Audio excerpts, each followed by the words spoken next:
and Ted Bevelacqua. Good morning. Yo, how you doing?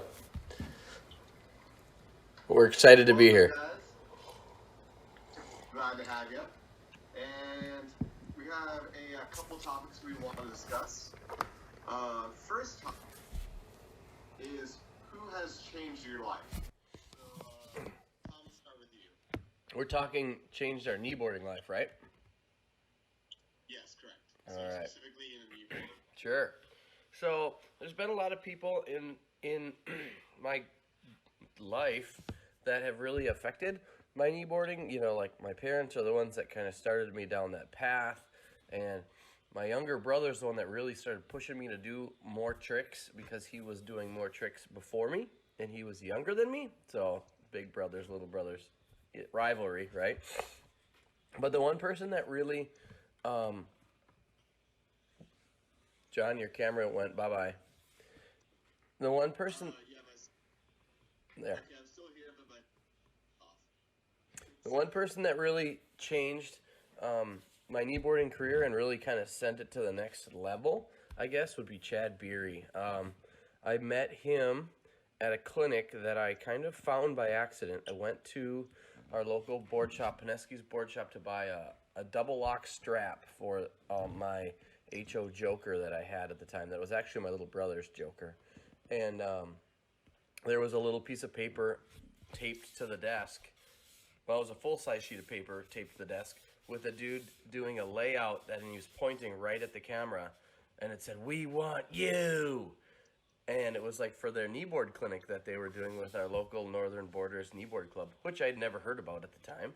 And I was like, I think he's pointing right at me. So, you know, I was like 16 or 17 years old, and I kind of stepped out of my comfort zone and called him and went down to his clinic. And, man, ever since then, it's just been like he's that guy that really, like, started teaching me inverts at that clinic.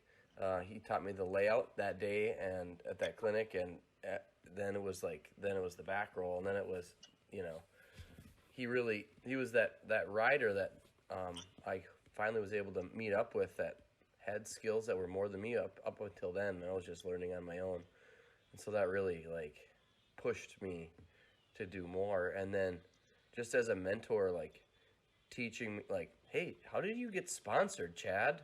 And teaching me like how to write letters and make resumes for sponsorships, and how do you get a hold of these people and stuff like that. And then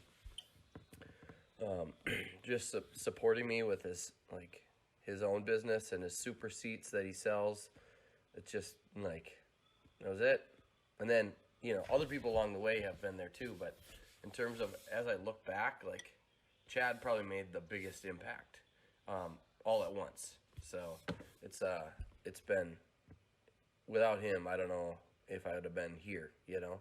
But then there was also this dude named John Hale that he was on this kneeboard forum that Chad Beery created, and he made fun of me a lot, and he was kind of a jerk back in the day, and he really pushed me to better myself as a kneeboarder. But whatever. I don't want to get into that story. For anyone that wants a good laugh, look at the old keyboard forum. It's pretty on my part. It was fun. It was fun, that's for sure. That's my story, and I'm sticking to it. That's what I got. Alright, what about you, Ted? Yeah, like Tom, you know, a lot of people along the way have influenced me in many ways, and just, you know, a lot of mentors and coaches and just people that intersected my life. It just has redirected my path. Looking back, definitely my parents, you know, formed a lot of the foundation of my personality, you know. But I would say that the one person that made the most impact, I think, would be my high school coach, Frederick Hill, because he was a tough guy on us, but it taught all of us just the importance of perseverance and just training, this like a level of training that you get yourself into, so you just have this payoff, down that image of the down the road, really believing in yourself.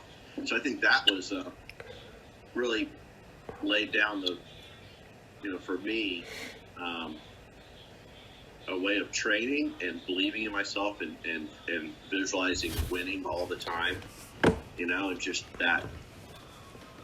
I think that would be one of the most influential people, and that just goes over not just with kneeboarding, but in my business line too. It's you always fall forward, and get up and keep going and learn from your mistakes. As learning new tricks, you don't fail and stop. You keep going, you learn and progress. So yeah, I'd say Fred Hill. What was he your coach for? Lacrosse. Oh, I didn't know Ted was a lacrosse player. Yeah, we were just a tiny little team, and ended up making Florida State champs 2 years in a row. Wow. So cool. It's funny. Some of the bigger schools we'd roll up to, and the other coach would say, "Hey, Fred, where's the rest of your team?" And he'd just be like, "This is it," because we were a small school, and we did it. But I think 99% of that was because of Coach Hill. Just because how he trained us, and I think that just lasted with all the guys to this day. That the way of attacking things. No puns intended, of course. I can appreciate that. All right, so there's How about you, John? a lot of people that have influenced me over my entire life. So like at the time I didn't even know about it, but like my grandpa influenced my dad, who my dad, influenced, our entire family to, love the water and be around it. So my entire family's been around it our entire lives. And like growing up kneeboarding forever, I've seen like all these riders come in and just like really like I take a piece of that, so I appreciate all of them. But the first time I was really like starstruck, just like I couldn't believe what I was seeing, was when my dad got me this VHS tape of a movie called Aerosol, and all the riders were on there were all professionals, and they're all super ridiculous. I couldn't believe. To this day, I think it still holds up. The best kneeboard movie of all time. Oh yeah, for sure. I don't think there's any question on that. The only thing, they were missing one guy in that video. I don't want to name names or anything, but he or in the entire movie. So he may be, in my view, he may be sitting right next to you. That's a whole other story. We'll save that for another cast. I like it. So, when I was watching that, there was one section in particular that all of them were blowing my mind. Was Dave Jennings was by far my favorite section.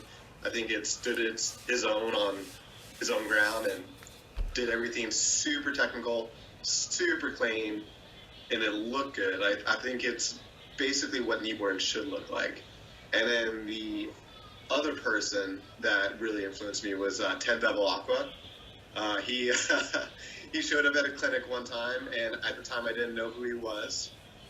And we did a clinic where we were basically like raising money for Worlds. So we were going around the lake, going around as many times as we could, and it was a fundraiser. So you get sponsors and you go around, and then sponsors pay for the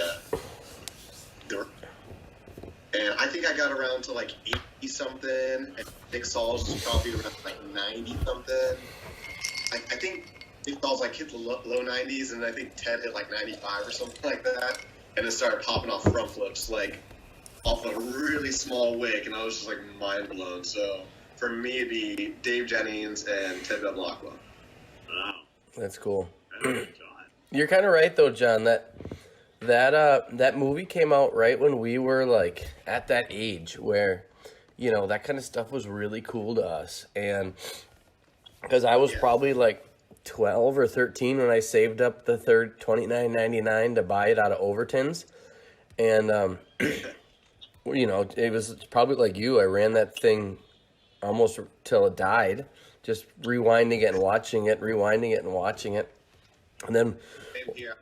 I might have broke our VHS tape. I think we actually had to wait until like someone copied it on a DVD set. Yeah, you lost it. But there was a ski show that we were doing, and at the end of the ski show, this little ski tiki with a pylon showed up at the shore, and these guys were kind of having a lot of fun, gassed up, and they said, "Hey, can we go kneeboard quick? We want to show you guys this kneeboard guy." And I didn't know who any of these guys were at the time until they went out and started kneeboarding, and there was one guy with the bleach blonde hair that I was like, "Oh man, I think that's one of those guys from that video." And they came back in. No, actually, they invited us out. I didn't even watch them yet. They came in, asked if we could go, and I recognized them there. I went, "That guy has hair like that guy in that video." And then we went out, and I got to sit in the boat and watch Dan Henning, which I didn't even put two and two together yet, that it was Dan Henning until he started riding.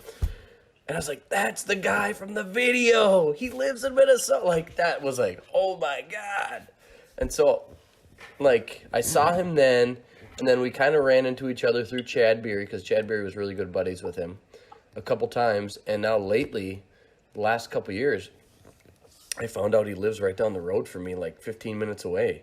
So I've been kind of hooking up with Dan and riding with Dan on his little local lake and stuff, and that's been pretty cool too. Like almost a new level of coaching, like, you know, from his riding, and he just loves just getting into it and talking about it and riding with it. But man, when I was 12 or 13 years old and watching him go, like, holy cow, that was behind this little 16-foot ski tiki, just still probably one of the biggest layouts I've ever seen. I mean, maybe at least in my eyes then it was, you know, but that was pretty cool.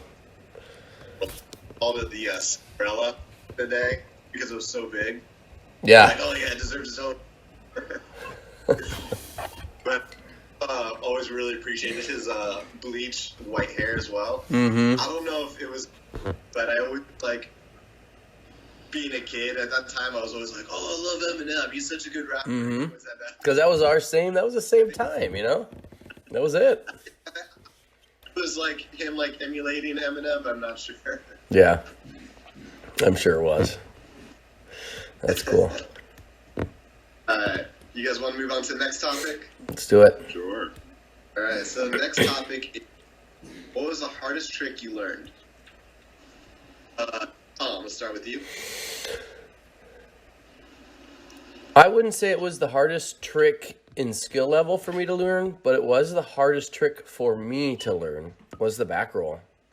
I landed front somersaults and front rolls and layouts and wake 360s before I could land a back roll. I don't know. I was learning on my own, and I didn't have good skill, and my younger brother learned it like a year at least before I could land it.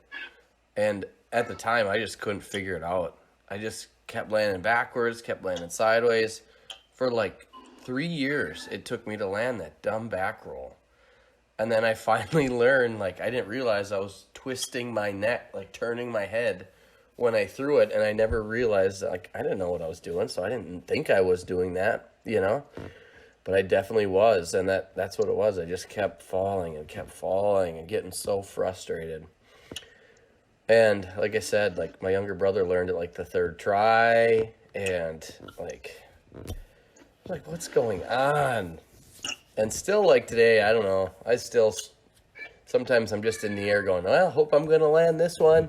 But yeah, it was definitely that back roll that I could never get it. Just years of trying and trying and trying. And I was doing other inverts and other tricks, and yep. But now I'm good. Was something that kind of like like light bulb for you that was like, oh, this is what it was? Was it like a video that someone No. showed you, or was it? It slowly came to me, like it just slowly started coming around, and like it was closer, and it was a little bit closer, and it was a little bit closer, and then it was it, and I was like, I don't even know what I did. And then I did it again, and I was like, I fell 4 more times, and then landed it again, and went, I don't know how I did that, you know? And then just finally slowly got more consistent. But man, it took just years. And it was behind a 16.5-foot outboard Glastron, you know? Like, That's probably one of your limiting factors there. well, yeah, I mean, I was hucking that thing as hard as I could, you know? And that was probably part of why I couldn't do it, is because I was trying to throw it so hard because I didn't know, you know? And, you know, as I learned it and as I got better, then I could slow it down. But at the time, I didn't know what I had to do. I just thought, you know, I watched the Air Assault, and I read the Kneeboard World Forum stuff, and just kept trying it. But that whole body awareness, like aerial awareness thing for me, is still a struggle. Like, I need to put my kids in gymnastics, I think. Yeah, there you go. Yeah. So. Amazing what air awareness will do to, like, you know, Yeah. not only sports. Mm-hmm. But Ted, what about you? What was the hard trick you learned? I'd say more of a category, just getting invert. Categorically, that was something that was really tough for me. What happened with me is I'm from the East Coast, and you know our boats were big center console, deep V, huge wakes, and that's where you know we grew up on, was chasing down the big fishing boats coming in, so we'd hit the wakes head on, and just you know bigger, better, you know type of thing. So when it came to inverts and going behind a boat, I just couldn't get it. And one day behind Rodney Mayo's center console, I hit 3 backflips in a row, and that was good and bad. Because I beat myself silly for months on end afterwards trying to figure out to do it. So I went back to school. I was in college at the time, so I went back to our regular ski boat, which was a ski nautique, and just beat myself silly. I knew I could do it, but I just failed every time.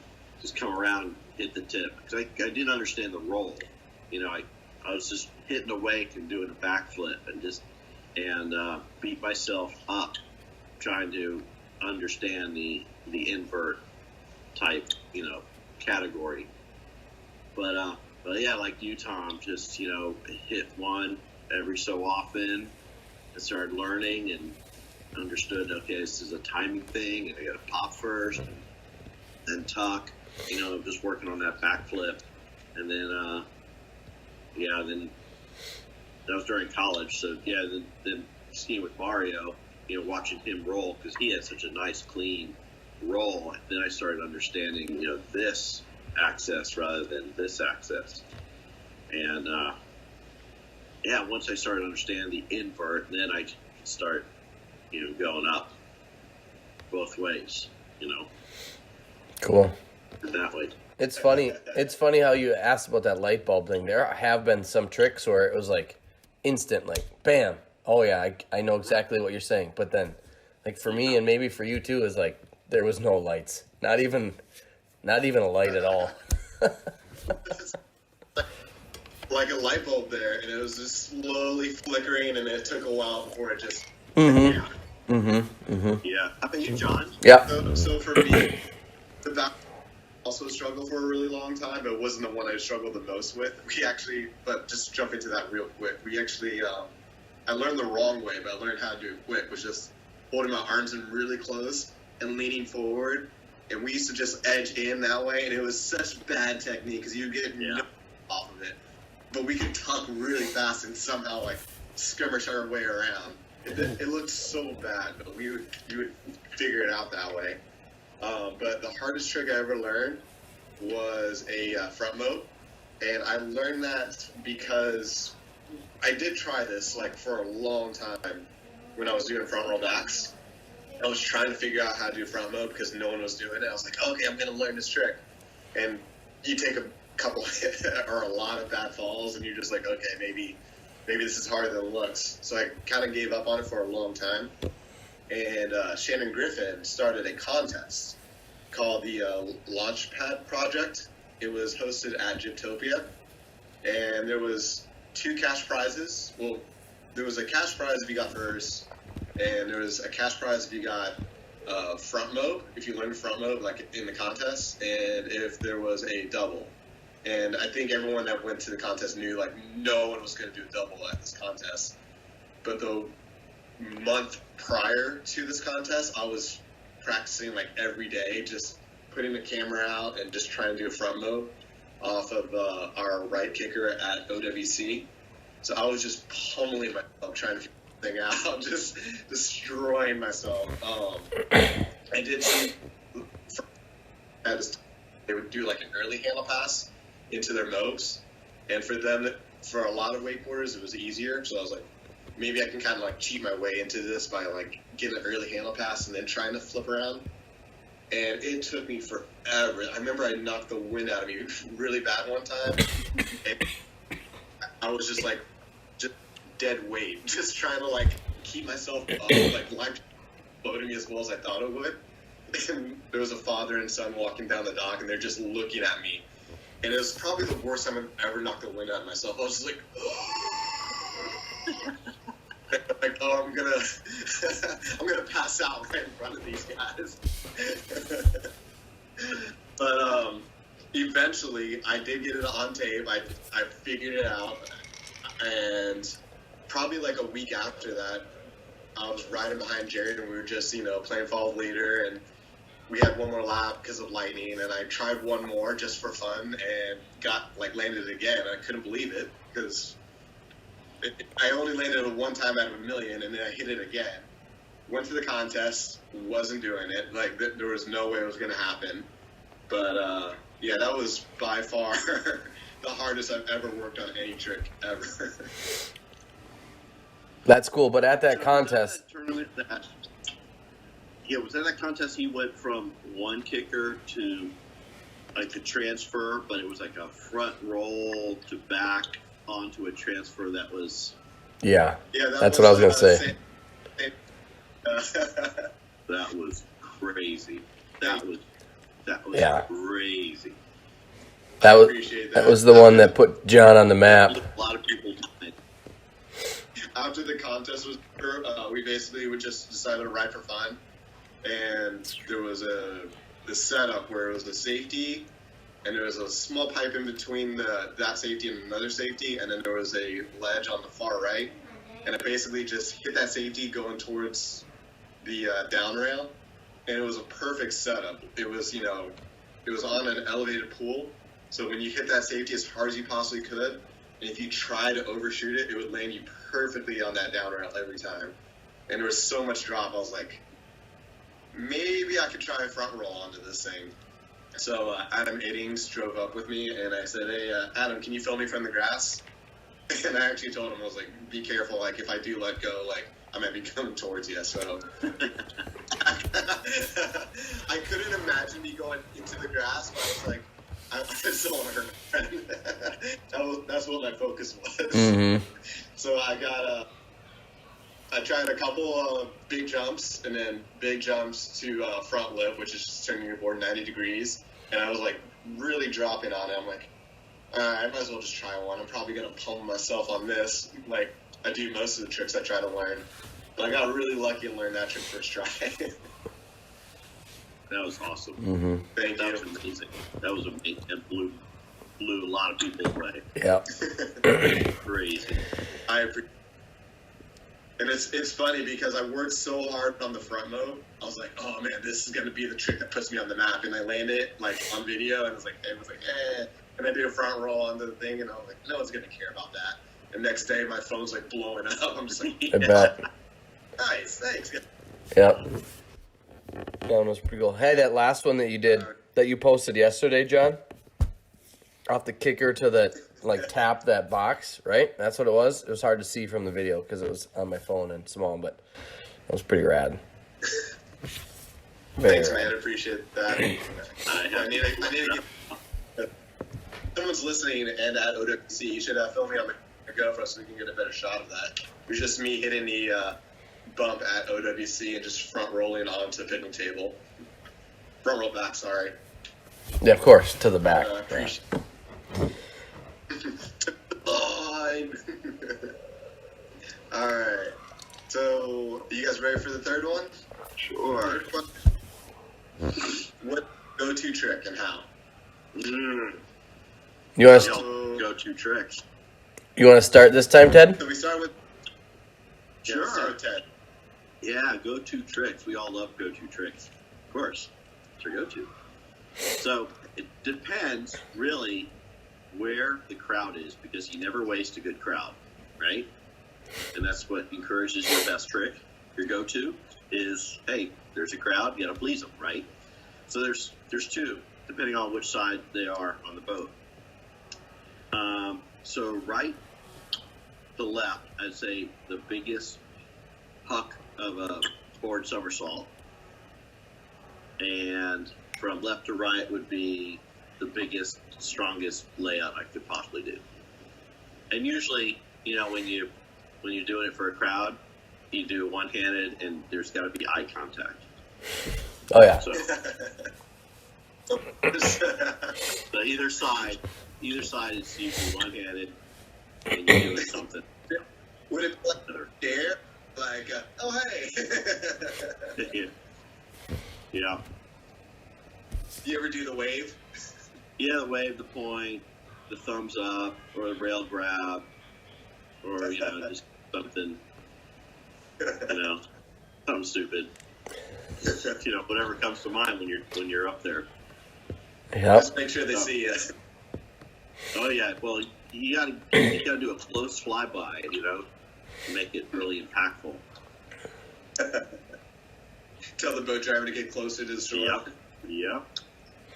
Yeah, that layout is definitely for me. That's that same reason as it's that crowd pleaser of a trick. And it even said in all of the video tutorials and all of the forum tutorials, that's always the line, right, of the layout is it's the crowd pleaser trick. And so that was it too for me.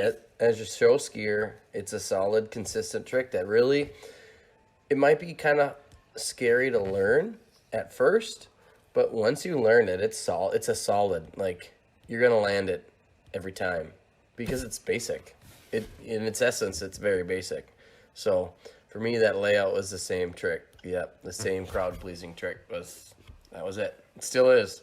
And now that I'm so solid at it, now I just want to make it into more things. I want to make that trick into more tricks, and so just kind of building off of what it is already and going from there. And it's old school. When an air railie was a trick, that was the trick to do. If you're a wakeboarder, you're doing the. I'll tell you the history of that trick after John's go-to. All right. Actually, please, want to hear the history on that trick. Yeah. Well, it's your go-to first, then I'll go to the history. All right. So my go-to is weirdly a front roll back. Yeah, weird. I would have never guessed. For me, that's my bread and butter. It's on a really big meaty wake. That's more consistent for me to do a front roll back than to do straight air. I've been in contests and they say you can do one practice hit before your contest run, and my practice hit would be a front roll back, and I've seen people look at me I thought that was a warm-up trick, and they're like, yeah, that is. It's weirdly my warm-up trick.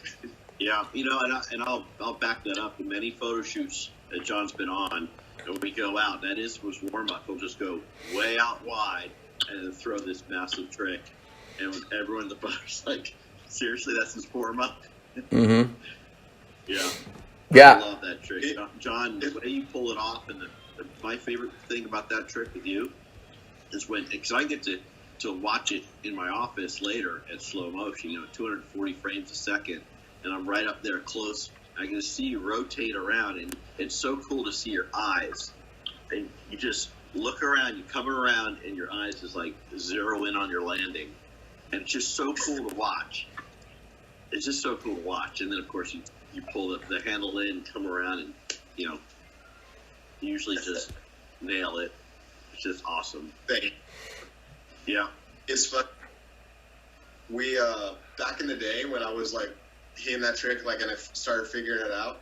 I remember also going back to the subject earlier, people that influenced me, like Mark Richard was one of my kneeboard coaches back in the day, and he was training me like how to get ready for like contests and stuff like that, and try and figure out my run.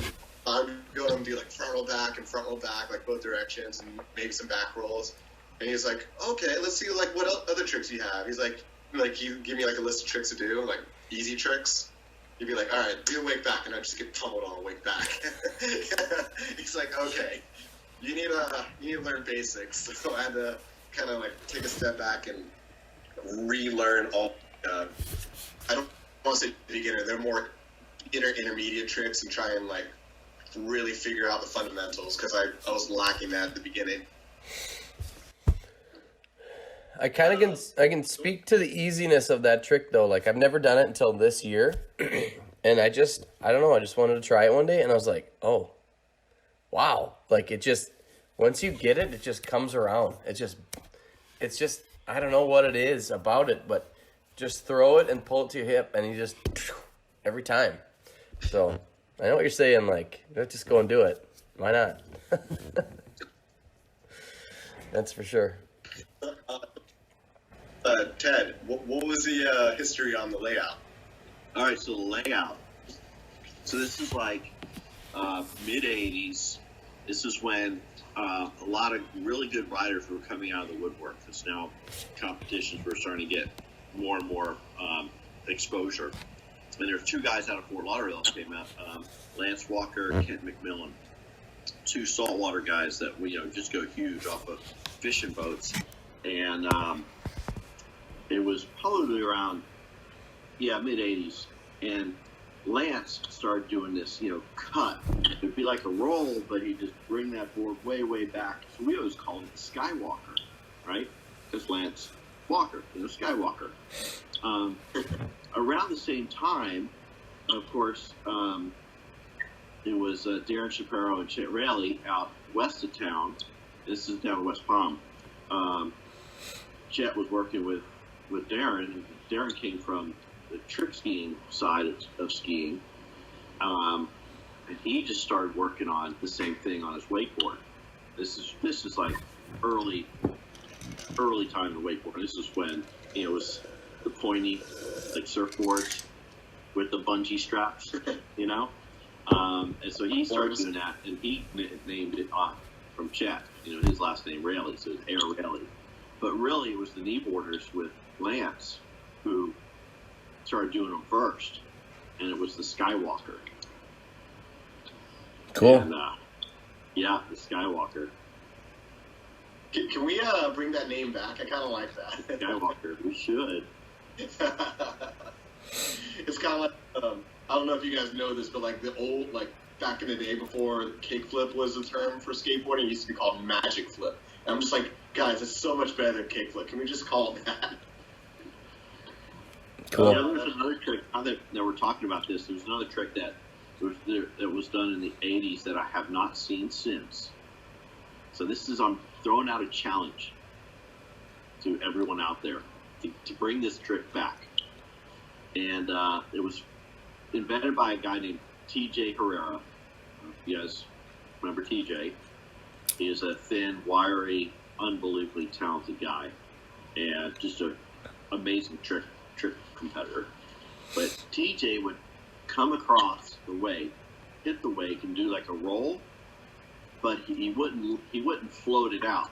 It would just be like a mid-range roll where he'd stick his other hand down and slide his hand across the surface of the water, and he'd stall out. So he'd go across the wake to wake with his board up here, just like skiing on his hand. And then right before he'd land, he'd bring it back. He wouldn't go all the way around like a roll. He'd just go. and keep going. And it's just so cool, just so much style. That's one thing about TJ. He had just amazing amounts of style. And that was one of the stylish moves that not many people would do that trick. Yeah, I've tried, and I've brought that up multiple times on Facebook, on like the old Kneeboard World Forum. Like I've tried to get people to do it or people to find it. I remember I rented the book from the library, the kneeboarding book that was like you and Tony Claret was in it, and it was all the tutorial book, and that was one of those tricks in there, and I can still see it in my mind, like the picture of someone doing that hand plane, and maybe it was him, I don't know. And I've tried it a handful of times, but man, I just feel like you got to be behind like a standard ski boat, like the wake boats of today, they're too big, because every time I go for it, I just... You can't off yourself. Yeah. You have to go off. Yep. So having that smaller wake would be the way to do that trick, I feel like, because I get launched, and then my hand goes, whoo, and I just land on my face every time. But, oh man, definitely an old school, like, cool trick. Yeah, it was a cool trick. Mm-hmm. Like, go on my first kneeboard clinics, they would hand us this book, and I would look at it, and I would just, like, go, like, okay, like, back roll, I've seen that, like, front flip, I've seen that, like, in air assault, but, like, I saw the hand play, and I was just, like, dumbfounded. I don't understand the mechanics of that trick. I still, like, don't, like, I can kind of skip it. It doesn't really make sense because I haven't done it yet. It's so crazy to think that you can, like, throw your body one way and put your hand down, drag into the water, and bring it back down that way. And making it look smooth. Mm-hmm. Looks good too. Like, yeah, looking at it look smooth was like mind-boggling. Mm-hmm. Yeah, it was definitely like I don't understand how it works, but it's just absolutely mind-boggling that someone like back then was just like, oh, I could probably just put my hand in the water and just drag it, pull myself back in there. Yep. Right. It's crazy. And the few of the guys that would do that, it would look like they recovered from a crash. Real awkward. Sure. But TJ would just go up there and like smooth. Just yeah, it was. Do you remember make it look smooth? Started doing that? I'm sorry? How long ago it was when you started doing that? That was probably 84, 85. Yeah, somewhere in there. It's insane, and people still aren't doing it. Yeah. Yeah. Well, I think the sport's just changed too. It's big wakes and big air now. It's not like it was then. Like, subscribe, share with your friends, and comment. Oh, and more ideas for more. Yeah, send John more ideas. We got a lot of ideas coming in, and I appreciate all of those ideas coming in. We're going to get to them, so very cool. Keep bringing them in, and thank you guys for listening in. Catch you next time. Later. Peace. Peace.